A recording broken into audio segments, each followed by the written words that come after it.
இறுதி செய்தியாக இலங்கை மிகப்பெரிய பொருளாதார சீரழிவில் இருந்தது. கொஞ்சம் கொஞ்சமாக அது மீண்டு வருகிறது. இந்தியாவின் பேருதவி அதுக்கு கிடைத்திருக்கிறது கூட. அது சீக்கிரம் மீண்டு வருவதற்கான ஒரு காரணமாக சொல்லலாம் சார். அங்கே இருக்கக்கூடிய அந்த மன்னார் அப்படிங்கக்கூடிய பகையில் அந்த தீவில் காற்றாலை திட்டத்தை இலங்கை அரசு அறிமுகப்படுத்தியிருக்காங்க.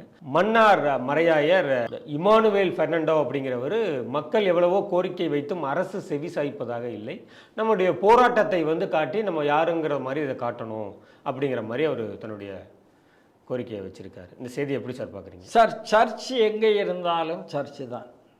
சர்ச் எந்த இருந்தாலும் தான் எந்த நாட்டில் இருக்கோமோ அந்த நாட்டுக்கு உண்மையாக இருக்க வேண்டும் என்ற அவசியம் அவர்களுக்கு கிடையாது. அந்த நாட்டுடைய கலாச்சாரம் கிறிஸ்துவ கலாச்சாரம் இல்லை என்றால் அதை எப்படி பால்பட்டு போக வேண்டுமோ அதுக்கு தான் வேலை பார்க்கும். அது இந்தியாவில் அது அப்படி தான், ஸ்ரீலங்காவில் அப்படி தான், பர்மாவில் அப்படி தான், உலகத்தில் எந்த நாடுகளில், ஆப்பிரிக்காவில் தான். அதுதான் அவருடைய வேலை. ஸ்ரீலங்காவில் அதை தான் பண்ணியிருக்கிறாங்க. ஏற்கனவே இந்த சர்ச்சு குண்டுவெடிப்புன்னு ஒன்று நடந்தது. வைத்தவர்கள் யார் என்பது நமக்கு தெரியும். ஏன் வைத்தார்கள்? சர்ச்சுடைய இன்ஃப்ளூயன்ஸ் எந்த அளவுக்கு அரசாங்கத்தில் இருக்குன்னு புரிந்து கொண்டதுனால வச்சார்கள். சர்ச்சினுடைய இன்ஃப்ளூயன்ஸு எங்கேயோ இருக்கிற நார்வே, ஸ்ரீலங்காவில் தலை உங்களுக்கு பேச்சுவார்த்தை நடத்துகிறாங்க சார். ஸ்ரீலங்காவுக்கும் நார்வேக்கும் என்ன சார் சம்பந்தம் இருக்குது? நார்வே 100% அறிவிக்கப்பட்ட ஒரு கிறிஸ்தவ நாடு. அவங்க இங்கே பேச்சுவார்த்தை நடத்துகிறாங்கன்னா, இங்கேருந்து யாரோ ஒருத்தர் ஸ்ரீலங்காவுக்கு அவங்களுக்கு தகராறு நடத்துகிறாங்கன்னா இன்ஃப்ளூயன்ஸ் ஆஃப் தி சர்ச் என்னென்னு பாருங்கள். நீங்கள் இன்னொன்னையும் பார்க்கணும்.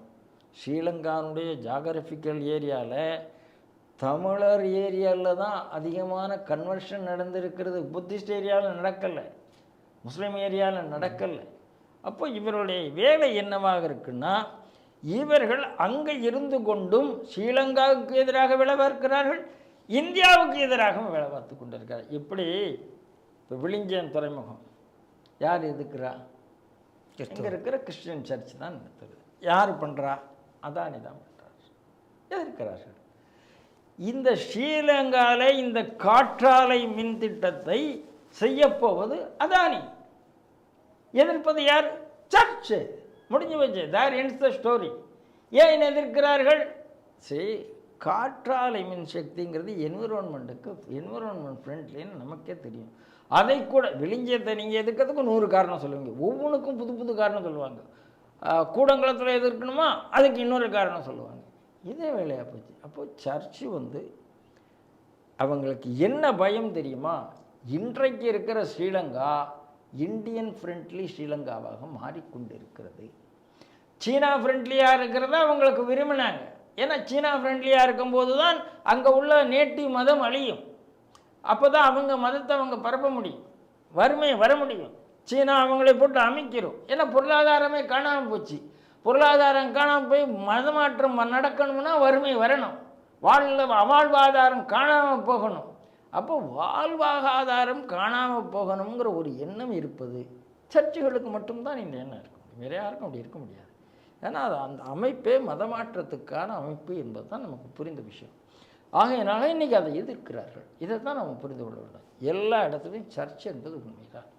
அதனால தான் பழைய சுதந்திர போராட்ட காலத்தில் சொன்னதாக சொல்லுவாங்க, எல்லாருக்கும் 3 படை இருக்கிறது என்றால் ஆங்கிலேயருக்கு 4வது படை, அதுக்கு பேர் சர்ச் அப்படின்னு கேசி குமரப்பா சொன்னதாக நான் கேள்விப்பட்டிருக்கிறேன். கேசி குமரப்பாவாக இருக்கிறதுக்கு வாய்ப்பு இருக்குது, ஏன்னா he himself is a Christian. அதனால் சர்ச்சுடைய வேலை எதிர்க்கிறார்கள். இது இன்டர்நேஷ்னல் ராமிஃபிகேஷன்ஸ் இருக்கிறது. இதை புரிந்து கொண்டால் அதானி இதை தாண்டி அந்த இடத்துல போடுவார் சார், நடக்கும் சார். ஸ்ரீலங்கா இப்போது மாலத்தீவு என்னாச்சு? அடங்கி போயிருக்கிறது. அதனால் அங்கேருந்து இப்போ இராணுவத்தை நீ வெளியில் வான்னு சொன்னாங்க. அதுக்கு பதிலாக சிவிலியன்ஸ் இப்போ போகிறாங்க. நம்ம சிவிலியன்ஸ்லாம், அதாவது ராஜதந்திரத்தில் எல்லாத்துக்கும் ஒன்று உண்டு, அதில் சிவிலியன்ஸ் ஒன்றும் குறைந்தவர்களாக இருக்க மாட்டார்கள். சைனாவுக்கு அது கையிலெல்லாம் போக முடியறதுக்கு வாய்ப்பு இல்லை. அங்கே என்ன நடந்து கொண்டு இருக்கிறது நமக்கு தெரியும். ஸ்ரீலங்கா இந்தியன் ஃப்ரெண்ட்லியாக வரக்கூடாது என்பதை ஸ்ரீலங்கா சர்ச் விரும்புகிறது. தமிழ்நாட்டில் இருக்கிற சர்ச் அதுக்கு ஆதரவு கொடுக்கறதுக்கு வாய்ப்புகள் இருக்கிறது. தமிழ்நாட்டில் இருக்கிற இந்த சோ கால்டு தமிழ் மூமெண்ட் எல்லாம் சர்ச்சுக்கு பின்னால் இருப்பதுக்கு வாய்ப்பு கொண்டிருக்கிறது. அதனால் ஸ்ரீலங்கா ஹிந்து ஃப்ரெண்ட்லியாக, நான் இதுவரைக்கும் இந்தியன் ஃப்ரெண்ட்லின்னு சொன்னேன், இப்போ இந்த வார்த்தையை சொன்ன ஹிந்து ஃப்ரெண்ட்லியாக மாறுவதை அவர்கள் ஒப்புக்கொள்ளவில்லை, அதற்காக எதிர்க்கிறார்கள். இதை புரிந்து கொண்டால் சரியாகும்.